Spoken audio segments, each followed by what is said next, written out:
What's going on, everybody? This is the debut show on all Off the Ball Network platforms of Friday Night Lights. Yes, I understand it is not nighttime, but the concept is to be talking college football every Friday, getting you ready for your Saturday games.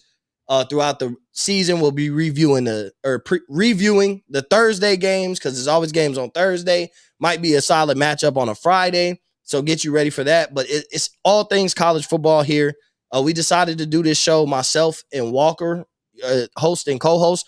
For the most part, we're gonna have other guests coming through. It might be a Friday. You know, he covers high school football. He got a lot of things going, so it might be a time where he can't make it if somebody else is on here. Somebody might have to step in for me. I had my first taste of being on the high school football scene in Texas, so I kind of fell in love with that. So it might be a game I'm trying to catch, or it could be pre-recorded and we launch it every Friday. But at the end of the day, Friday Night Lights will be a weekly show throughout the college football season, talking all things college football. You already know who I am, one of your hosts, Mo Murphy, also the host of Up in Flames and VP of Off the Ball Network. And I got my guy Walker Bailey, the co-host, the 1A, 1B, whatever you want to call him. But he was just on Up in Flames talking college football. You see a lot of him on Off the Ball Network when it comes to betting. When it comes to talking EPL, soccer, he does it all. He's a lot deeper in sports. I'm basketball, football. Walker's anything, when it comes to sports. So, Walker, what's going on, bro? Not much. I'm licking my wounds last night. I checked about halftime last night and looked at some scores for some college football betting stuff and was like, yeah, like this is shaping out. This is shaping up really good. And then Penn State goes 2 plays, 82 yards to go up 11 into the half, and Pitt and West Virginia getting a shootout. So I'm a little bit licking my wounds this morning, but be back at it today. Excited to watch. There's a couple games tonight I'm going to watch. Like I do have to cover a high school game tonight, but I'm gonna have Virginia Tech Old Dominion on my phone. I want to watch that game. I'm intrigued by that game. Maybe it's because of where I live and where I'm from, but weirdly in the Southeast, kind of just Old Dominion being a new to the FBS program. I'm gonna watch that game tonight because I want them to beat Virginia Tech. If they beat Virginia Tech, they'll probably storm the field, and we'll all wonder why. I won't wonder. I'll understand, but a lot nationally people will wonder, and so I want to just see what that looks like. But other than that, I'm good. Yeah, 100%. So the first thing we're going to get into is the college football playoff expansion, and it'll go right into our next topic as well. But the college football playoff, it looks like they're going to expand to 12, possibly even 16, but it looks like 12 for sure. So what are your initial thoughts? I know we've had plenty of conversations, so I know where you're at with this, but for the people listening, where are you at with a 12-team playoff? No, I'm pro. I'm very much pro. I like the 12 better than I like the 16. I don't really know why. I just kind of do. I like the idea of giving the 1 and 2 the bye, because I think that's how you'd have to do it. Either that, or I guess you'd just have 6 playoff games. But which I guess that's the more likely scenario. So, but even still, I like the idea of the 12 maybe giving the ability to play those first round games on campus. At least I hope that's what they would do. I think that it would be foolish not to do that because, a school, I'll use Arkansas, for example, a school like Arkansas hosts a school like Baylor in a playoff game. That's a game that you don't see very often because they don't play in the same conference, and they don't play in bowl games or anything like that. And you get that for a playoff game, that's a massive selling point, which generates tons of revenue for the university that they probably otherwise wouldn't get. Players are paid now. So the whole thing about too many games for free labor and stuff that's kind of out the window because they're making so much money now. CJ Stroud spent $60,000 on suits the other day. Yeah. So that's where I'm at. I like the 12. I do think there's a point where you get so many teams that it gets a little watered down. But I think 12 is probably the exact right number. And then if we want to revisit this in 10 years, then we can. So that's where I'm at. I think that more games for the top seeds to have to play increases the chance for variance and that one of them may slip. I think when you only have to win one game to get to the national championship in the playoff in a one-game setting, more often than not, the far superior and far more talented team is going to win. But if you make them play 3, well, then you have a 1 in 3 chance of knocking them off. And I think, it just increases the opportunities for variance. It's just a statistics deal. So that's where I'm at with all of it. I'm very much pro. I'm also a fan of a school where my team kind of routinely ends up somewhere between 10 and 15 in rankings at the end of the year. And if that's the case, like that's the difference between my school maybe having a playoff game and my school going to a meaningless bowl game. So for me, I mean, it's a no brainer because I'm trying to squeeze my team into more meaningful football games. Yeah. And you say that in just meaningful football games, right? Like bowl games are starting to become watered down. Like not all bowl games, but the big time bowl games, the Peach Bowl, like if it's not a playoff game, then it's like a lot of guys sit, right? Like we were kind of questioning Matt Corral even playing in the bowl game last year, but like we understood why, but it was like, it doesn't really matter. It doesn't mean anything anymore. But for him, it was like that one last showing, show the scouts I'm that guy. Sprained his ankle. Things happen. It is football. You're going to get hurt. But with the bowl games not meaning much, then it's like, the big time bowl games, you're still going to watch them. I mean, look at the Rose Bowl. The ratings were through the roof. They put on Utah and Ohio State put on a show, but even still, like, look who didn't play in that game. Like, they had, Utah had a couple, like a running back playing DB, no Chris Olave, no Garrett Wilson, half our offensive line wasn't playing. So it's like, when you look at it from that aspect, it's like, okay, that could have been an even bigger game, as great of a show they put on. But it was like all the underclassmen, all the guys that weren't going to the NFL draft are the ones who played that game. But you've seen how much talent in the underclassmen level, the non-draft eligible players that each team had. And that's what kind of gets you ready for Ohio State playing on Saturday. That's what gets you ready to see this Utah-Florida game, because you remember how good they were minus half their team. A few players went to the NFL and things like that. But I also think from a recruiting perspective, right? Like, it's tough to pitch to a recruit like a 5-star guy who he's considering Alabama, he's considering Ohio State, and you're Michigan State, you're Ole Miss, you're Purdue, you're Wisconsin, and it's like, why come here? Well, it's like, okay, I could go to Ohio State. I want to compete for a national championship. I want to play in the biggest games on the stage, and that's the college football playoff at the end of the year, right? Everybody wants to go to the playoffs and play in those 2 bowl games and honestly, ultimately try and win a national championship. But now you have an opportunity to at least compete to play for a national championship coming to Michigan State, and you don't have to sit your freshman year, or you won't have to wait 2 years. Because what we see a lot of times in college football is a lot of these 5-star guys go missing for the first year, maybe even they redshirt freshman year, get into the rotation a little bit sophomore, or their redshirt sophomore year, and then their junior year, that last year where they're draft eligible, they explode and their draft stock goes through the roof. But really, they only got to play one real meaningful year of college football. So now Michigan State could come in there and be like, y'all know we're pretty much ranked year in and year out. Preseason, we might start in the 20s, find ourselves in the teens or whatever, but those teams get better because now that guy who's going to have to sit his freshman year, at least half his sophomore year,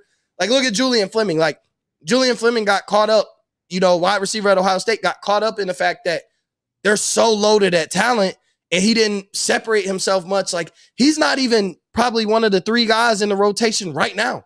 And he's going into his junior year, but a guy like him could have went, all right, Smith Najigba came there, Emeka Egbuka came there. Looks like Marvin Harris is going to commit there. You know what? I'm going to go play at Michigan State.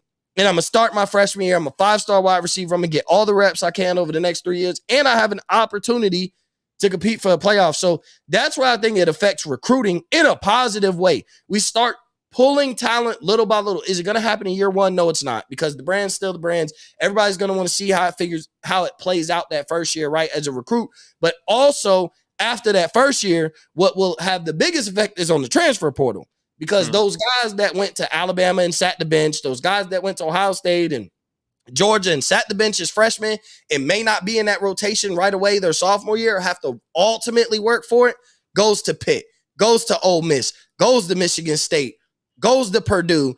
So I think the transfer portal after year 1, we already think it's crazy, but I think after year 1 of the expanded playoffs, I think the transfer portal would go like absolutely nuts, because it'd be a lot of those freshmen that made that decision to go play, see how it played out. Oh, this is a viable team right here. Oh, I know they got a good coach. Oh, I'm going to go to Penn State. James Franklin, I know I'm the missing piece. They needed a receiver to have an explosive offense. They got a good quarterback. They had a good running back.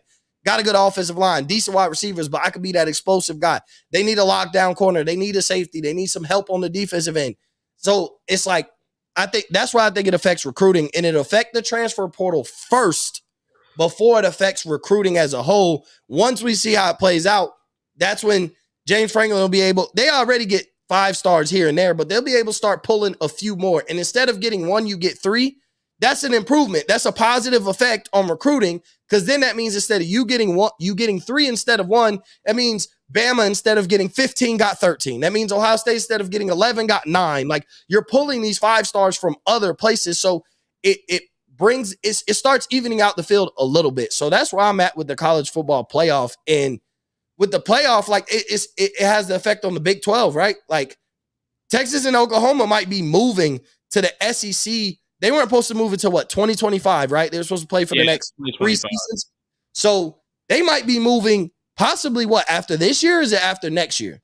I mean, I think there's, and before we go on to this, I do want to say one last thing on playoff expansion. I think the most important thing is it makes the regular season matter again, because now, when 8-1 Arkansas travels to 7-2 Ole Miss, which will happen at some point.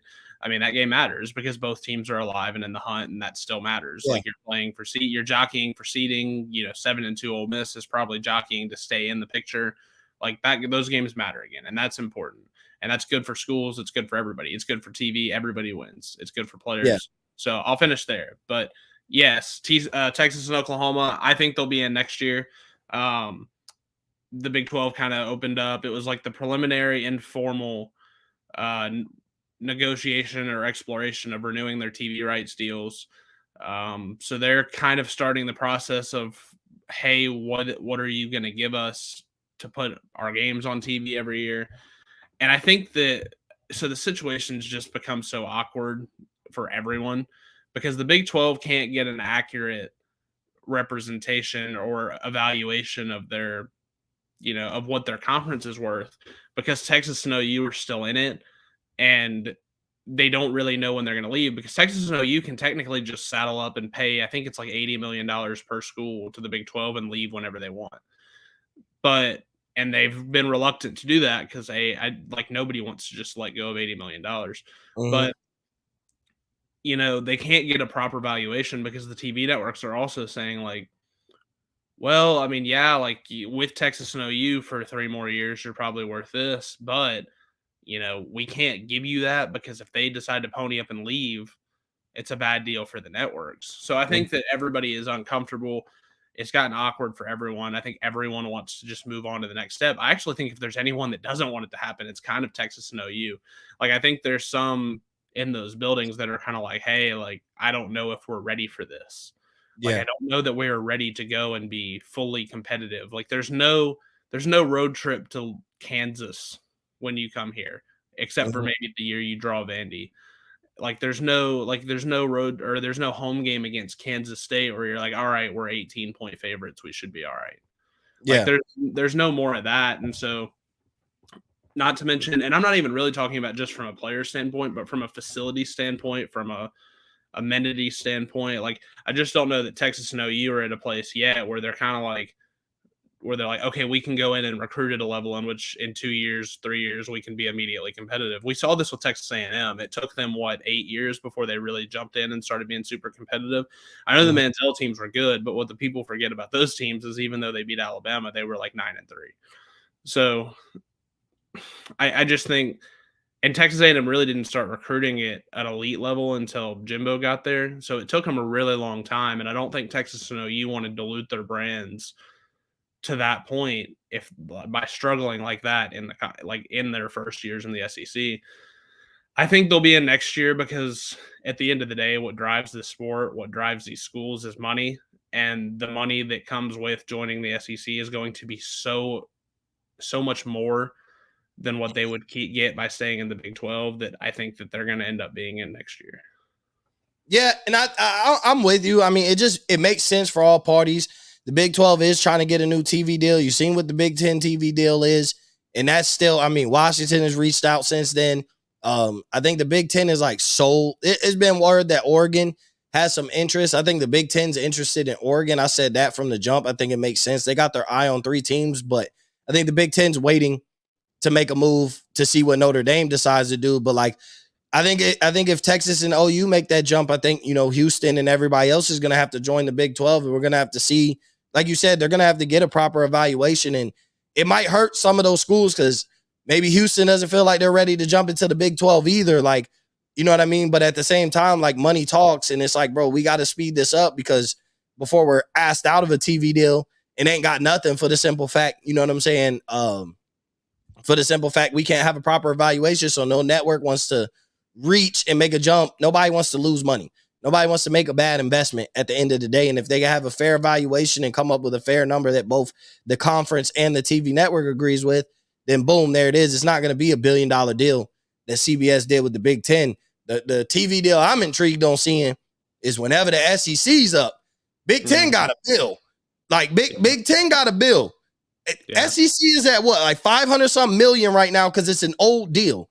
Yeah. SEC might get 1.8, hit that 2 billion mark. They're gonna have to renegotiate it all when playoff expansion comes, or not playoff expansion. Well, that too, but also I meant conference expansion is what I was trying to say.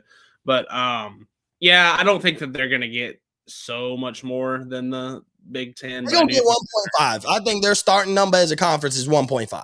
I think so. I think because the difference between the SEC and the Big Ten is like even when you're carrying the shit games, like you're carrying like Missouri, South Carolina, and like there's a decent chance that one of those teams is okay. Like you're not gonna have to carry Rutgers, Northwestern one week.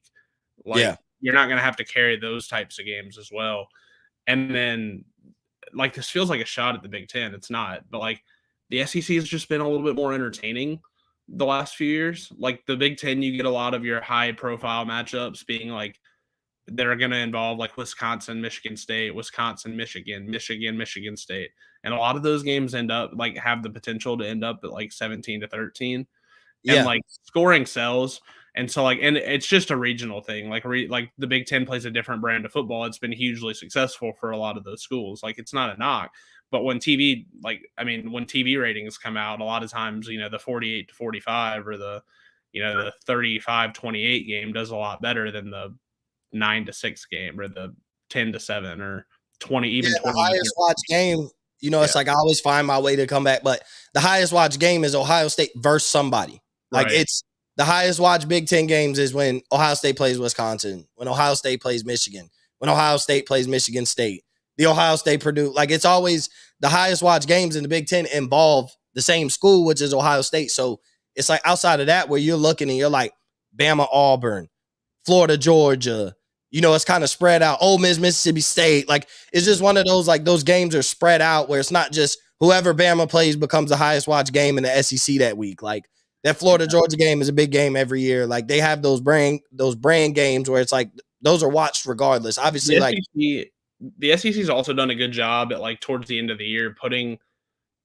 I'm saying big games. They're big games for the schools, but they're entertaining games to watch, but they don't necessarily matter to the national, like the playoff picture. They do a good job of like putting those games in standalone spots. Like Ole Miss and Mississippi State are going to play at 7:00 on Thanksgiving night again this year, probably on ESPN. Like that game is going to do numbers ratings wise because A, it's a football game. B, it's going to be probably the only college football game on that night. And C, it's just a hugely entertaining, hateful, just the two schools despise each other. And like that sells. And like the SEC's done a good job of scheduling those games in standalone spots where I don't feel like maybe the Big Ten has done as good. The Big Ten does good like Friday nights. They usually have a Friday night game. And then, last night they did really well having that Penn State Purdue game on a Thursday. Because like I'm sure that game did numbers. I know I watched pretty much the whole thing. So I mean, but that's kind of where the Big Ten, like the end of the year, like, and not move Ohio State, Michigan, but I'm just saying move like maybe your second tier rivalries and be like, hey, we're going to play this game on rivalry week at like Friday at 2:30. Like we're going to play, we're going to play Minnesota, Wisconsin on Friday at 2:30. Yeah, and that would make a lot of sense too. Like you said, especially like on a Friday where a holiday weekend, everybody's at home and you could play it during the day. Typically Fridays is all day college football anyway, but you take that rivalry game that would be played on a Saturday. Cause there's 3 or 4 on rivalry weekend. There's like 3 or 4 games. There's that 12:00 game, which is Ohio State, Michigan.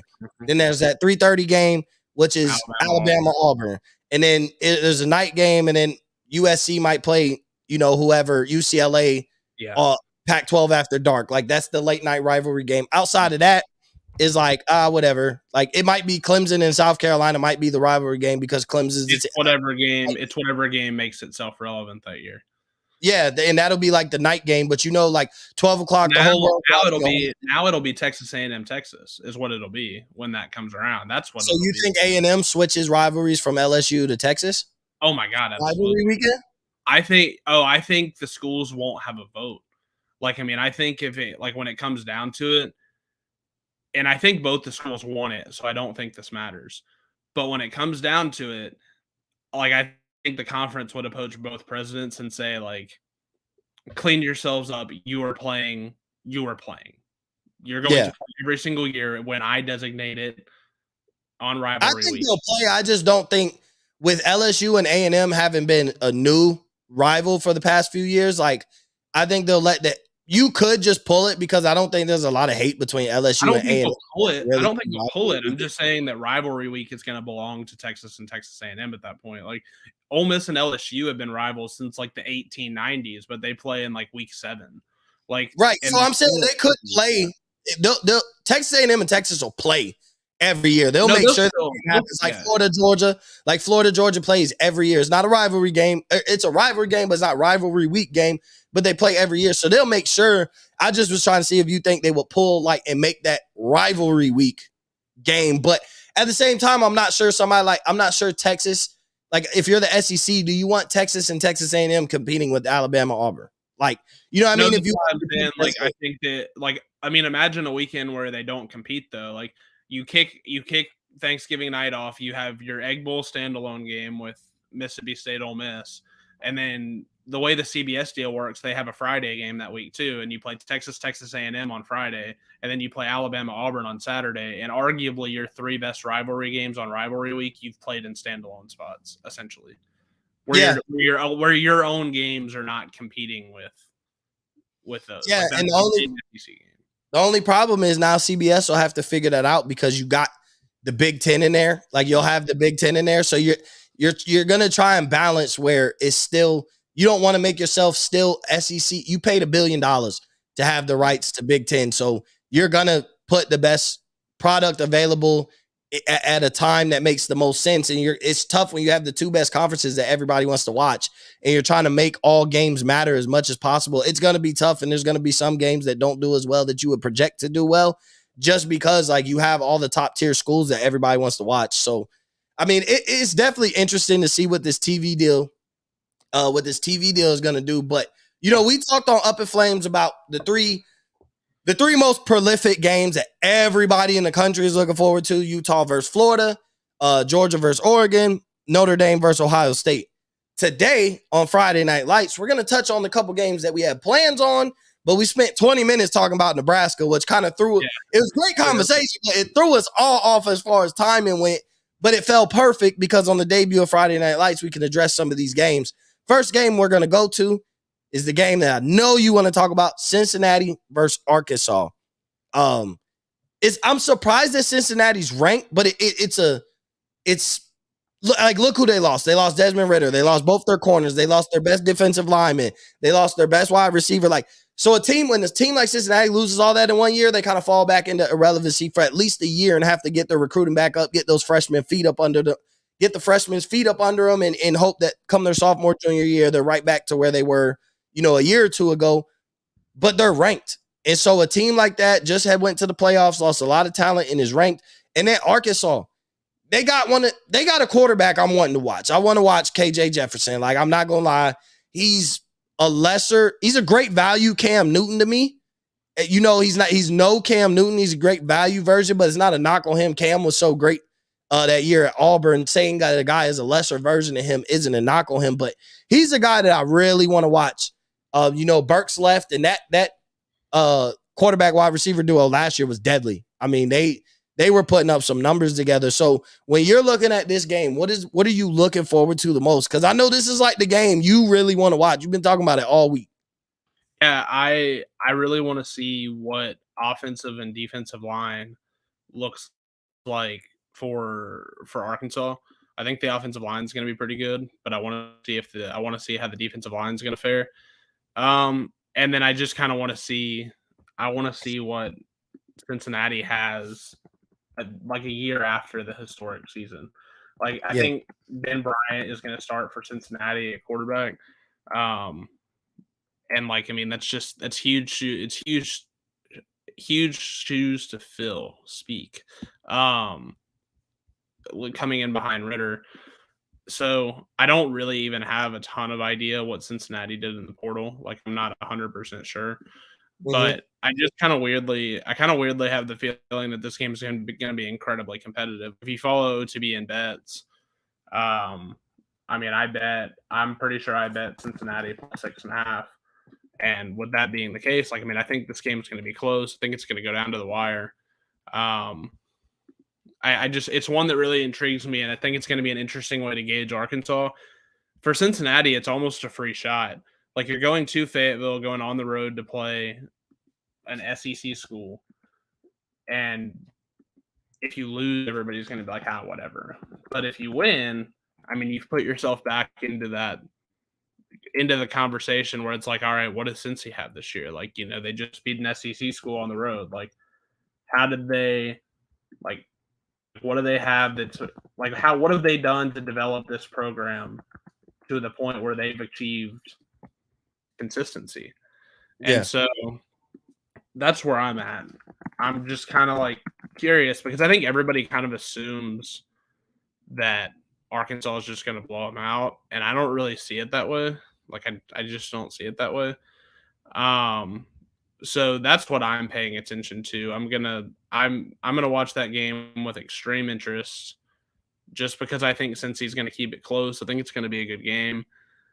So I'm not even. It's a pretty veteran laden bunch for Cincinnati again this year. So like, I mean, I think they have guys back, even though they lost key contributors. Like, I mean, they're starting a senior at quarterback.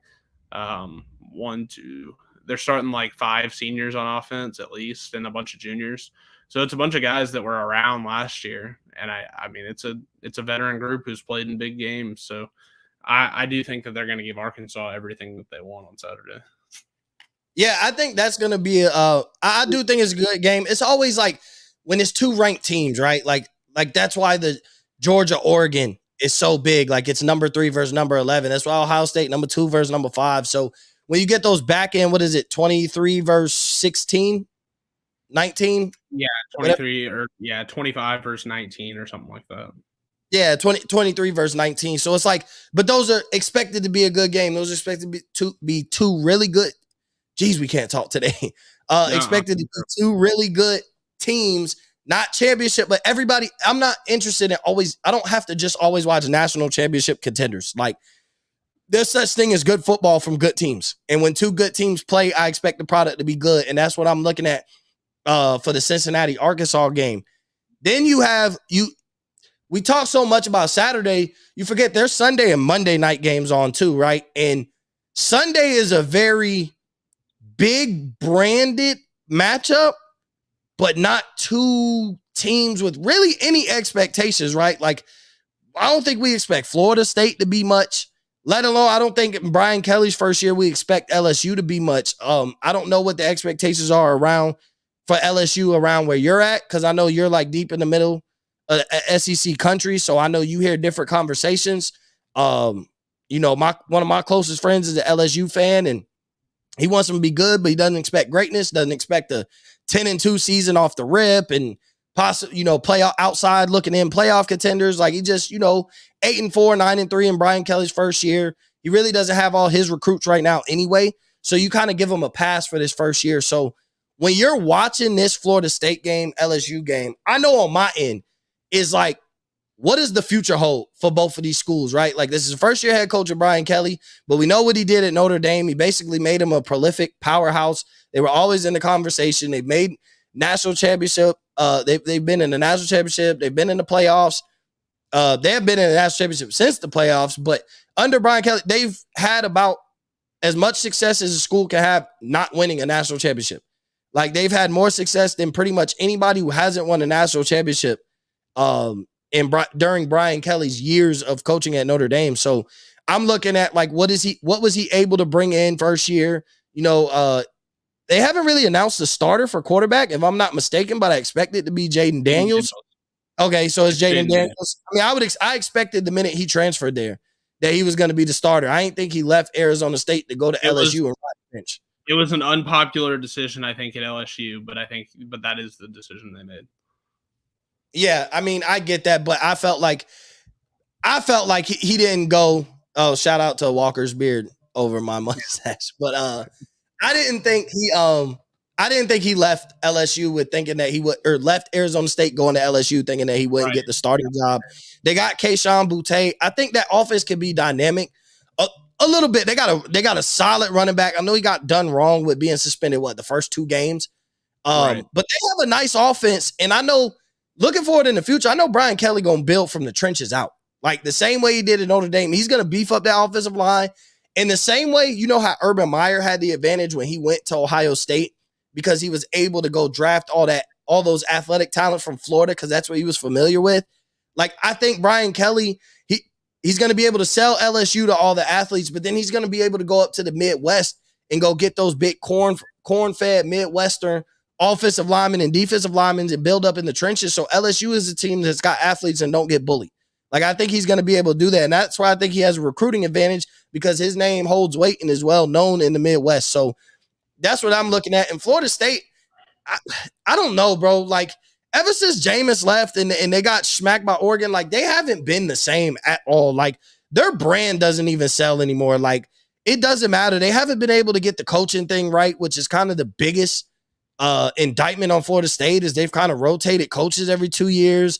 So it's like with Florida State, I don't know what to expect. Like, I don't know to say, does beating LSU mean they're on the track for FSU to be on their way back in the next year or two of high relevancy? I mean, this was a team, just think about the talent they had on one team at one point. I mean, you had Jameis, Derwin James, Dalvin Cook, Jalen Ramsey, all on one team. Calvin Benjamin. At one point. Yeah, Calvin Benjamin, who was a dog in college. Like, that was a team, like, and all of them went to the NFL. The only one who hasn't had any type of success is Calvin Benjamin. Outside of that, Jameis Winston still starting quarterback. Jalen Ramsey's the best corner in the league.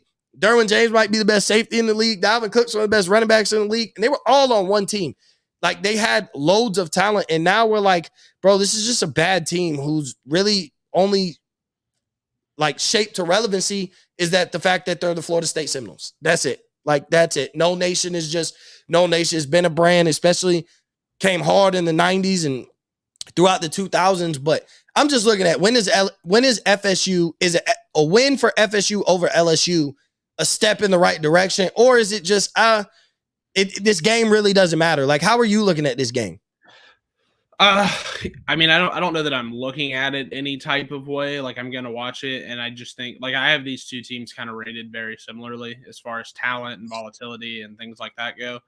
The knock on LSU has never been that they don't have talent. It's been that they're disorganized, they're dysfunctional. And now the guy who is as organized and as predictable and as boring as one can be, and Brian Kelly, is coming in to run that program. And I gave the stat the other night, but yeah, like Brian Kelly or the last 3 coaches at LSU have won national championships. All 3 of them have done it. So, I mean, history tells us he's going to win a national championship at LSU at some point. So I think that there's an upside to LSU where they could be pretty good. But I also think that, what we've seen the last few years kind of tell us that there may not be as much talent there as we think, even if their recruiting rankings. All right. So, well, okay, roll with the tribe. But I think that there's just it's a low floor, high ceiling type deal for LSU this year.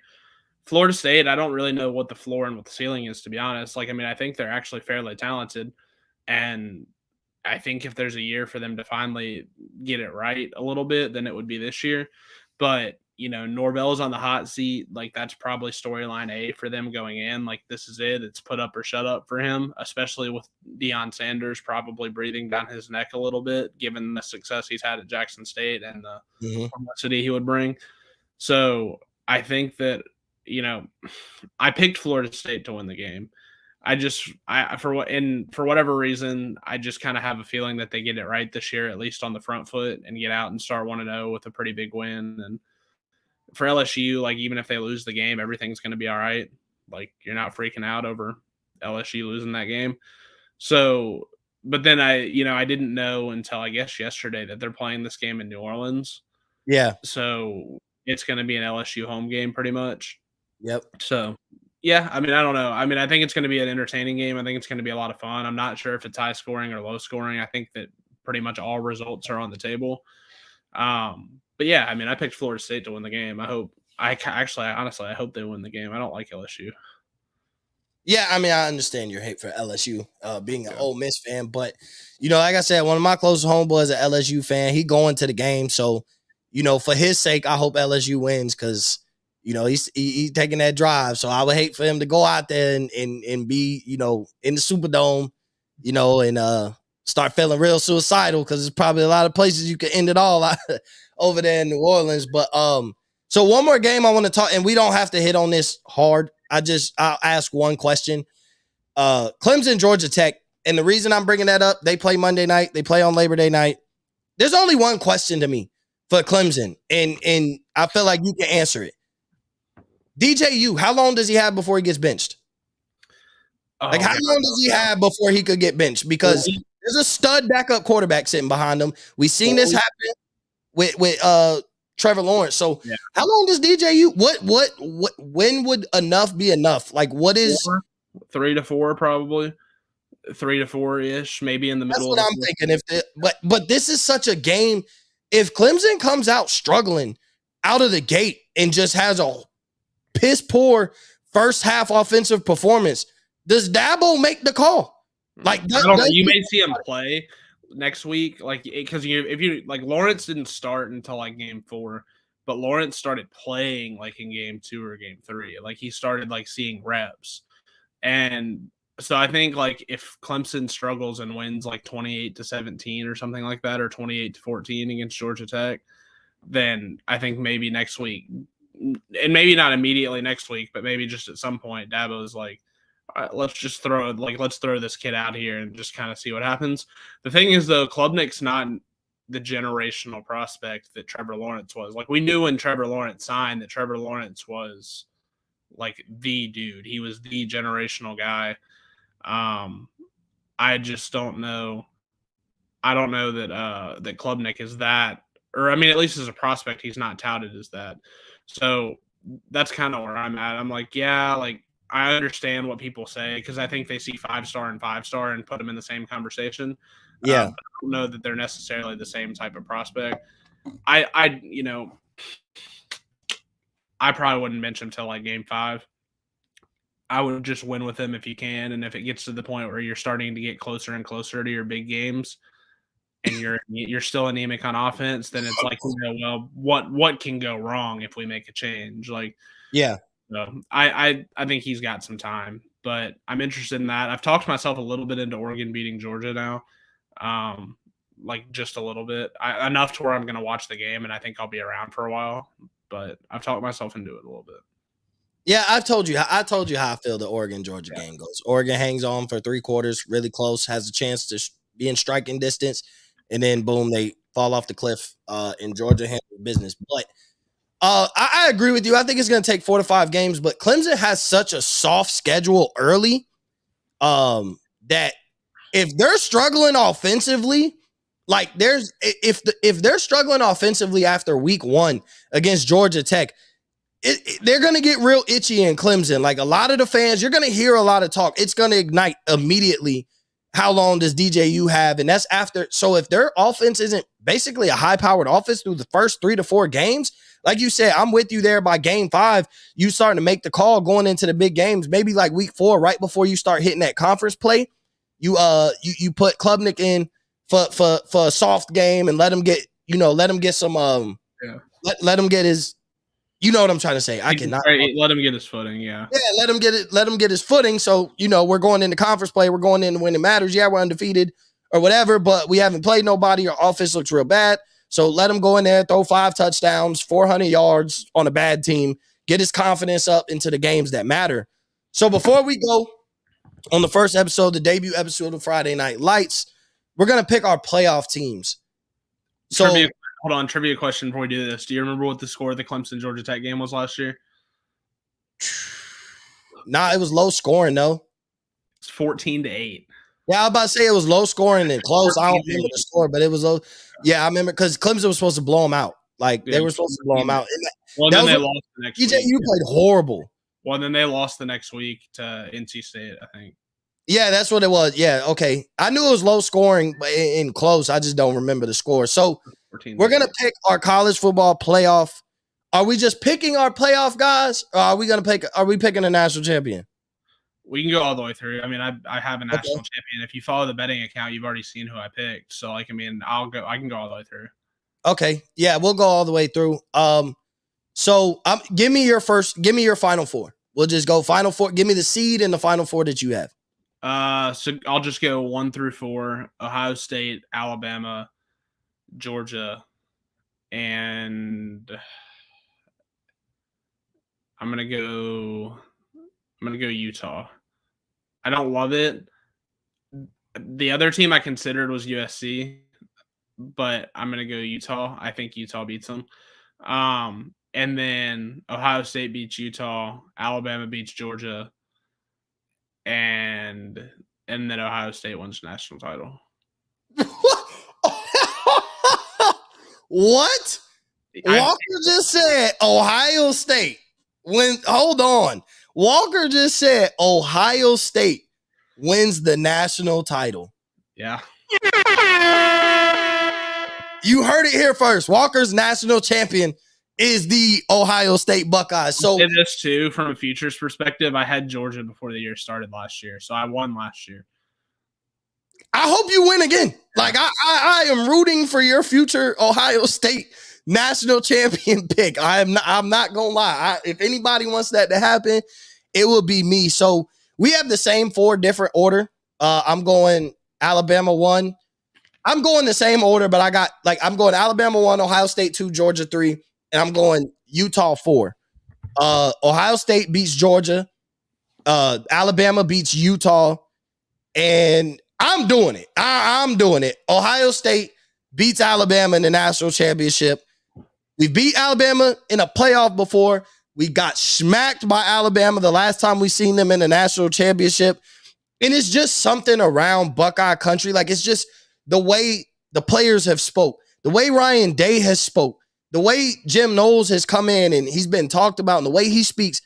They're playing with a chip on their shoulder. Like, you can just tell, like, last year, and it's not about Ohio State fans. I don't care how fans feel.